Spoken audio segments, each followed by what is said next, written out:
여러분, 일론 머스크 로켓 안에 한국 기업이 만든 새덩이가 들어가 있다는 거 알고 계셨어요? 그것도 10년 계약으로요. 지금 이 순간에도 스페이스X 로켓은 하늘로 올라가고 있어요. 2025년 한 해에만 165번을 날아올랐어요. 평균 이틀에 한 번씩이에요. 그 매 발사마다 엔진 가장 깊숙한 곳에 한국 기업이 만든 금속이 들어가 있어요. 그런데 이게 단순한 부품 납품 이야기가 아니에요. 솔직히 저도 이 숫자 보고 깜짝 놀랐어요. 스페이스X가 올해 6월 나스닥에 상장됐는데 기업 가치가 1조 7,700억 달러예요. 우리 돈으로 약 2,400조 원이에요. 삼성전자 시가총액을 7번 쌓아 올려야 겨우 닿는 규모예요. 그 회사의 로켓 신장부에 한국 새덩이가 들어가 있는 거예요. 오늘은 스페이스X가 왜 한국 중소기업을 선택했는지 그 1조 5천억짜리 비밀을 처음부터 끝까지 뜯어볼게요. 이게 왜 심각한 거냐면요. 스페이스X는 단순한 우주회사가 아니에요. 2026년 6월 기준으로 팰컨 9 로켓이 누적 646번 발사에 성공했어요. 일단 부스터를 회수해서 다시 쓰는 재사용에도 565번 성공했거든요. 한 번 쓰고 버리던 로켓을 수십 번씩 되쓰는 기술을 현실로 만든 회사예요. 그래서 발사 비용이 기존 대비 획기적으로 낮아졌어요. 로켓 발사가 이벤트가 아니라 버스 운행처럼 일상이 된 거죠. 그 일상화된 발사마다 소재가 필요해요. 수요가 꾸준히 늘어나는 구조가 만들어진 거예요.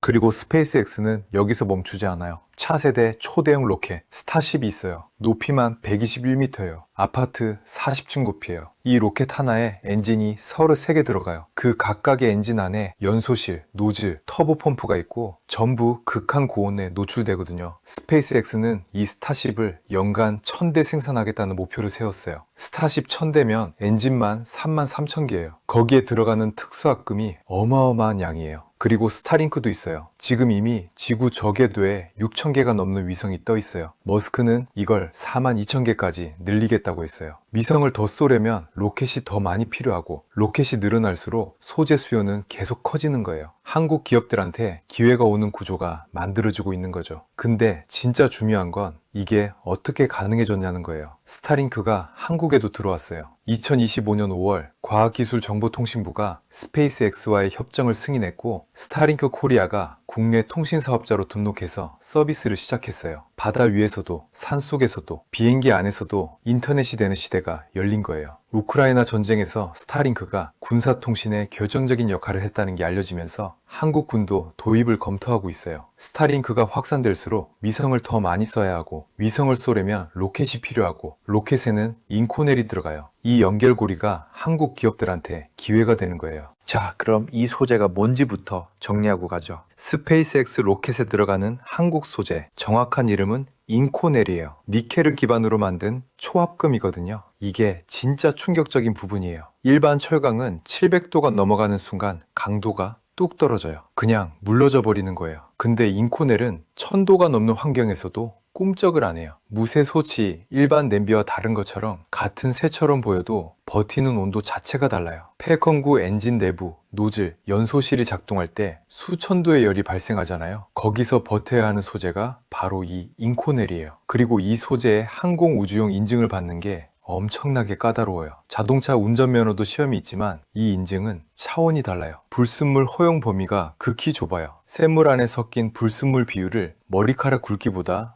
훨씬 정밀한 수준으로 관리해야 해요. 열 처리 공정도 복잡해요. 온도를 올리고 내리는 속도, 시간, 순서 하나하나가 전부 스펙으로 정해져 있어요. 이걸 수년에 걸쳐 반복 검증해서 통과해야만 항공우주용 인증을 받을 수 있거든요. 전 세계에서 이 인증을 받은 기업이 손에 꼽혀요. 거기다 스페이스X는 공급사를 한 번 바꾸지 않아요. 새로운 공급사로 교체하려면 처음부터 다시 인증을 받아야 하니까요. 처음에 뚫기가 어렵지 한 번 들어가면 관계가 끊기기 어려운 구조예요. 그 관문을 통과한 한국 기업이 스피어예요. 코스닥에 상장된 특수합금 기업이에요. 이 회사가 2023년에 스페이스X의 1차 협력사 자격을 받았어요. 직접 납품하는 거예요. 2차, 3차 하청이 아니에요. 항공우주업계에서 1차 협력사라는 게 얼마나 어려운 자리냐면요. 보잉이나 로키드 마틴 같은 회사의 1차 협력사로 인정받으려면 수년간의 품질 검증이 필요해요. 스페이스X도 마찬가지예요. 그 관문을 통과했다는 자체가 이미 레퍼런스예요. 그리고 2025년 7월 10년 장기 공급 계약이 체결됐어요. 2035년 12월까지 종료 후 최대 3년 연장 옵션까지 포함된 계약이에요. 총 수요 예측 금액이 1조 5,440억 원이에요. 2026년 한 해의 공급 예정인 확정 물량만 772억 원이고요. 제가 이 이야기를 꺼내는 이유가 딱 하나예요. 코스닥 중소기업이 세계 최강 우주기업과 이런 계약을 맺었다는 사실 대부분이 모르고 있거든요. 근데 이 회사의 진짜 이야기는 여기서부터예요. 스피어는 2021년부터 2024년까지 4년을 내리 적자로 버텼어요. 4년이에요. 주변에서 다들 팔라고 했을 거예요. 포기하라고 했을 거예요. 이 정도 적자면 사업 접는 회사가 대부분이에요. 근데 이 회사는 그 기간에 딱 한 가지에 집중했어요. 특수합금 기술을 쌓는 거였어요. 묵묵하게요. 2023년에 스페이스X 1차 협력사 자격을 따냈고 2024년에는 스피어 코리아를 합병해서 제조 능력을 확보했어요. 그리고 2025년 마침내 흑자로 돌아섰어요. 매출이 956억 원이었어요. 2026년 전망은 1853억 원에서 1923억 원 사이예요. 1년 만에 2배가 되는 거죠. 아주 소름 돋는 결론이 여기서 나와요. 스페이스X 계약 하나가 4년 적자 기업을 완전히 뒤집어 놓은 거예요. 주변에 이렇게 묵묵히 자기 길 걷다가 갑자기 인정받은 분, 한 분쯤 생각나시지 않나요? 냉정하게 봐야 해요, 우리. 스피어는 여기서 멈추지 않았어요. 2025년 12월 인도네시아 니켈 제련소 운영법인 지분 10%를 인수했어요. 연간 7만 2천 톤을 생산할 수 있는 제련소예요. 직접 텃밭에서 재료를 길러 요리하는 것처럼 원자재부터 완제품까지 스스로 관리하는 구조를 만든 거예요. 니켈 가격이 시장에서 급등해도 원가 충격을 덜 받게 되는 거죠. 이 전략이 왜 중요하냐면요. 로켓 발사가 늘어날수록 인코넬 수요가 늘어나요. 수요가 늘어날수록 니켈 가격이 오를 수 있어요. 근데 스피어는 그 원자재를 직접 확보해 뒀어요. 납품 물량이 늘어나도 니켈 값이 올라도 마진을 지킬 수 있는 구조를 미리 만들어 둔 거예요. 이게 단순한 계약 하나가 아니라 장기 사업으로 키워나가겠다는 의지를 보여주는 거잖아요. 이게 끝이 아니에요. 스피어만 있는 게 아니거든요. 자, 이제 더 큰 그림을 보죠. 서울대 경영학과를 졸업하고 미국으로 건너간 한 한국인이 있었어요. 그분이 미국 땅에서 항공우주회사를 세웠어요. 그리고 보잉, 로키드 마틴, 나사, 스페이스X가 그 회사를 고객사로 선택했죠. 캔코아 에어로스페이스예요. 이 회사가 특별한 이유가 있어요. 미국 현지에서 직접 만들거든요. 조지아주 캔코아 USA와 캘리포니아 메탈 두 기지에서 티타늄과 니켈을 가공해 납품해요. 캘리포니아 메탈은 이미 공장을 2배로 확장 완료했고 조지아 공장도 증설을 준비 중이에요. 수주가 있으니까 공장을 짓는 거예요. 수주 잔고가 8,500억 원이 넘어요. 이게 바로 우리가 눈여겨봐야 하는 핵심이에요. 미국에서 만든 부품을 미국 기업이 선호하는 흐름에 딱 맞아 들어가는 구조잖아요. 그렇다면 왜 한국이냐고요? 감정 빼고 계산기 두드려 보면 답이 나와요. 한국은 이미 철강, 반도체, 조선, 방산에서 세계 수준의 제조 역량을 쌓아왔어요. 우리 어머니 세대가 쓰시던 무쇠솥, 그 쇠를 정밀하게 다루는 기술이 결국 반도체 공정으로, 방산 소재로, 그리고 지금은 우주 로켓 소재로 이어진 거예요. 조선업에서 쓰는 용접 기술, 금속 가공 기술이 항공 우주 부품 제조에 그대로 적용돼요. 배를 정밀하게 만드는 기술이 로켓 소재를 정밀하게 만드는 기술로 이어지는 거거든요. K방산이 세계 시장에서 인정받은 이유가 기술력과 납기였잖아요. 화려하지 않아도, 눈에 띄지 않아도 세계 최고들이 필요로 하는 소재와 부품을 만드는 저력. K스페이스도 그 연장선에 있어요. 여러분, K방산 뉴스 처음 들으셨을 때 그 기분 기억하세요? 믿기지 않는데 사실이었잖아요. K스페이스도 지금 그 시작점에 있어요. 여러분은 이 흐름이 어디까지 갈 것 같으세요? 그런데 좋은 이야기만 하면 편향이에요. 리스크도 있어요. 여기서 의문이 하나 생길 거예요. 이렇게 좋은 이야기인데 왜 다들 모르고 있을까요? 그 대가가 뭐였냐고요? 아직 리스크가 남아있거든요. 하나씩 짚어볼게요. 첫 번째, 스타쉽 생산 일정이에요. 스페이스X가 연간 1000대를 목표로 세웠지만 로켓 개발은 변수가 많아요. 기술적 문제, 규제, 예상치 못한 사고, 일정이 밀리면 특수합금 발주도 같이 밀려요. 스피어 입장에서는 발주가 늦어지면 매출 인식 시점이 뒤로 밀리는 거거든요. 두 번째는 고객 편중이에요. 스피어 매출의 89%가 우주항공 특수합금이고 그 대부분이 스페이스X 관련 물량이에요. 한 집에 밥을 팔아야 사는 식당이 단골 손님 하나에만 의존하는 구조예요. 그 손님 발길이 끊기면 어떻게 될지 상상이 가시죠? 10년 장기 계약이 이 리스크를 어느 정도 막아주지만 계약 이후의 갱신 여부는 아직 미지수예요. 세 번째는 일론 머스크 변수예요. 스페이스X는 머스크 개인이 의결권 대부분을 쥔 회사예요. 머스크 한 사람의 결정이 회사 방향 전체를 바꿀 수 있어요. 정치적 이슈, 건강 문제, 다른 사업으로의 관심 분산, 이런 변수들이 늘 따라다녀. 테슬라에게 SpaceX, xAI까지 동시에 경영하는 사람이니까. 네 번째는 원자재 가격 변동이에요. 인코넬의 핵심 원료인 니켈 가격은 시장에서 결정돼요. 인도네시아 재련소 지분 인수로 일부 완충 장치를 만들어뒀지만 글로벌 니켈 시장 자체가 흔들리면 원가 부담이 생길 수 있어요. 이 리스크들을 알고 보는 사람과 모르고 보는 사람은 같은 뉴스를 봐도 판단이 달라져요. 준비된 사람과 준비 안 한 사람, 이 차이를 지금 말씀드리는 거예요. 그리고 이 리스크들을 알면서도 스피어가 주목받는 이유가 있어요. 10년 장기 계약이라는 구조가 단기 변동을 어느 정도 완충해 주거든요. 스페이스X가 상장하면서 들어온 750억 달러의 공모 자금은 스타쉽 양산과 스타링크 확장에 투입돼요. 스타링크 위성이 지금 6,000개인데 목표가 42,000개예요. 그 위성들을 쏘아 올리는 로켓에 인코넬이 들어가요. 위성이 늘어날수록 로켓이 늘어나고 로켓이 늘어날수록 스피어 발주가 늘어나는 구조예요. 그리고 스페이스X 납품 경험 자체가 레퍼런스가 돼요. 블루오리진, 로켓랩 같은 다른 우주 기업들도 검증된 공급사를 찾거든요. 스페이스X 1차 협력사라는 이력이 있으면 다음 문은 더 쉽게 열려요. K방산이 폴란드에 무기를 팔고 나서 사우디, 노르웨이로 퍼져나간 것처럼 K스페이스도 그 경로를 따라갈 수 있어요. 그리고 스페이스X 공모 과정에서 주목할 만한 일이 있었어요. 한미 반도체가 스페이스X 지분을 500억 원어치 매입한다고 발표했어요. 한국 기업이 스페이스X 주주가 된 거예요. 스페이스X 주식을 국내에서 직접 사기 어려운 상황에서 스피어, 캔코아 에어로스페이스처럼 국내 증시에 상장된 공급망 기업들이 주목받는 이유가 여기 있어요. 스페이스X 성장의 과실을 간접적으로 나눠받을 수 있는 구조거든요. 이 이야기의 본질은 이거예요. 어느 날 갑자기 된 게 아니에요. 스피어가 4년 적자 속에서도 기술을 쌓고 까다로운 인증을 통과하고 1차 협력사 자격을 얻고 그 위에서 10년 계약이 체결됐어요. 2023년 자격 취득, 2024년 제조 능력 확보, 2025년 장기 계약, 단계적으로 준비한 결과예요. 캔코아 에어로스페이스도 마찬가지예요. 미국 땅에서 수년간 품질을 증명해온 결과가 보잉과 나사라는 고객사로 돌아온 거잖아요. 기회는 준비된 자에게 왔어요. 스피어와 캔코아 에어로스페이스,